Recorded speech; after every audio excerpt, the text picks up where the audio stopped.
প্রায় ১ মাস আগের ভিডিও তোমাদের সাথে শেয়ার করছি। আগেই বললাম জীবনটা খুব ব্যস্ততার মধ্যে কাটছিল, তাই ভিডিওগুলো এডিট করা হয়নি।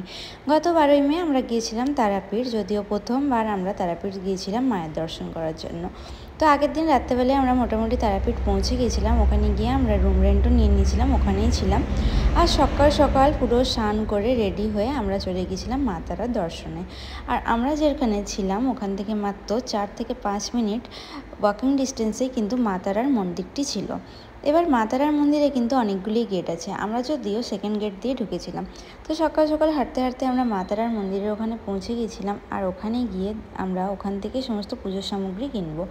ওখানে যাওয়ার পর দেখতে পেলাম সমস্ত ফুল প্রসাদ ওখানেই বিক্রি হচ্ছে, আর ওখান থেকে আমরা সমস্ত প্রসাদ নিয়ে ওখানে আমরা ঢুকে পড়েছিলাম মায়ের মন্দিরে পুজো দেওয়ার জন্য। কিন্তু মায়ের মন্দিরে পুজো দেওয়ার পর আমরা বুঝতে পারছিলাম না কোথায় লাইন রয়েছে।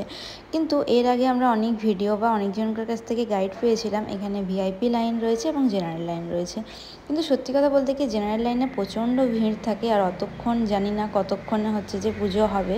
তাই জন্য ভাবলাম যদি ভিআইপি লাইনে তাড়াতাড়ি পুজো হয়ে যায় তাহলে সেটাই ঠিক আছে। তো আমরা যে দোকান থেকে জিনিসগুলো কিনেছিলাম সেখান থেকেই কিন্তু আমি দাদাদেরকে জিজ্ঞেস করে ভিআইপি লাইনের কথা বলেছিলাম। তো দাদারা আমাদেরকে খুব ভালোভাবে গাইড করে দিয়েছিল। তো আমরা ভিআইপি লাইনে ঢুকে গিয়েছিলাম, আর দাদা গিয়েছিল টিকিট কাটতে। তো ফাইনালি দাদা কিন্তু আমাদেরকে দুটো টিকিট কেটে এনে দিয়েছিল। আর ভিআইপি লাইনের জন্য এখানে মোট ৫০০ মানে পার হেড ৫০০ টাকা করে কিন্তু টিকিট নেওয়া হয়। তো এই টিকিট নিয়ে প্রায় এখানে আমরা লাইনে দাঁড়িয়েছিলাম। তবে মোটামুটি এখানে গেট খোলা হয়েছিল ৬:৩০টার পর থেকে। তবে ভিআইপি লাইনেও কিন্তু বেশ ভালোই ভিড় থাকে, কিন্তু আমরা যেহেতু অনেকটা সকাল সকাল গিয়েছিলাম তাই অতটা ভিড় পাইনি। তো মোটামুটি ১ ঘন্টা আমরা এখানে দাঁড়িয়ে থাকার পর ফাইনালি কিন্তু গেট খুললো। আর গেট খোলার মোটামুটি ৫ থেকে ১০ মিনিটের মধ্যে আমাদের কিন্তু মায়ের পুজো দেওয়া কমপ্লিট হয়ে গিয়েছিল। আর যেহেতু এখানে ফটো বা ভিডিও অ্যালাউ ছিল না, ফোন কিন্তু আমাদের এই ভিআইপি লাইনে যখন দাঁড়িয়েছিলাম তখনই কিন্তু জমা নিয়ে নিয়েছিল। মা তারার পুজো দেওয়ার পর আমরা চলে গেছিলাম কিন্তু মহাদেবের পুজো করার জন্য। কারণ মহাদেবের পুজো যদি না করা হয় তাহলে কিন্তু মা তারার পুজো দেওয়াও সম্পূর্ণ হয় না।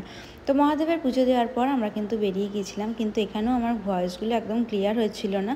আসলে এতটাই ঢাক বা আওয়াজ আসছিল, আমার ভয়েস একটু ক্লিয়ার আসছিল না, তাই জন্য আমি পরে আবার ভয়েস ওভার দিয়েছিলাম। আর এই সেই টিকিট যেটা হচ্ছে যে আমরা কেটেছিলাম ভিআইপি লাইনে ঢোকার জন্য, এটাতে পার হেড ৫০০ টাকা করেই লাগে। তবে হ্যাঁ, এটা নাকি আমরা শুনেছি এর আগে এটা ৩০০ টাকা ছিল, কিন্তু এখন ২০২৫-এ এটা বেড়ে কিন্তু ৫০০ টাকা হয়েছে।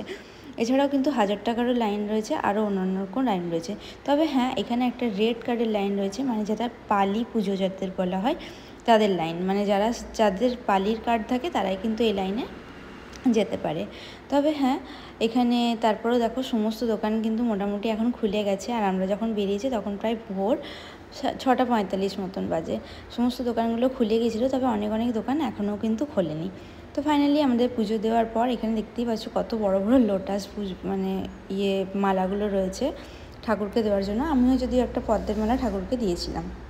তো পুজো দেওয়ার পর আমরা আবার ফিরে যাচ্ছিলাম রুমের উদ্দেশ্যে, কারণ কালকে যেহেতু অনেকটা রাতে আমরা এখানে এসেছিলাম, আমরা আবার আজকে অনেকটা ভোর ভোর উঠে গেছিলাম পুজো দেওয়ার জন্য।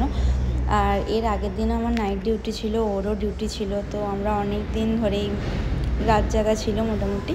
তো ভাবলাম যে যদি রুমে গিয়ে একটু রেস্ট করে তারপরে আবার হচ্ছে যে বেরোনোর জন্য। কিন্তু যাই হোক, আমরা রুমে পৌঁছালাম মোটামুটি ৬:৪৫ থেকে ৭টার মধ্যে।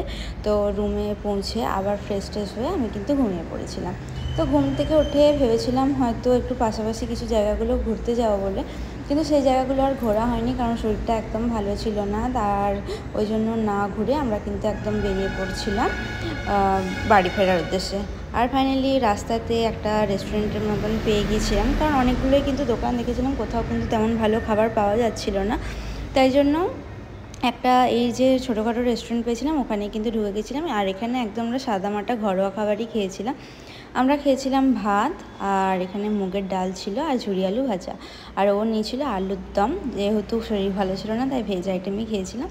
তো এটাই ছিল আজকের আমাদের তারাপীঠ দর্শনের পুরো ভিডিওটা। ভিডিও ভালো লাগলে অবশ্যই লাইক করবে, কমেন্ট করবে, সাবস্ক্রাইব করবে আমার চ্যানেলটাকে। আর যারা যারা ফেসবুক থেকে দেখছো অবশ্যই কিন্তু আমার প্রোফাইলটাকে ফলো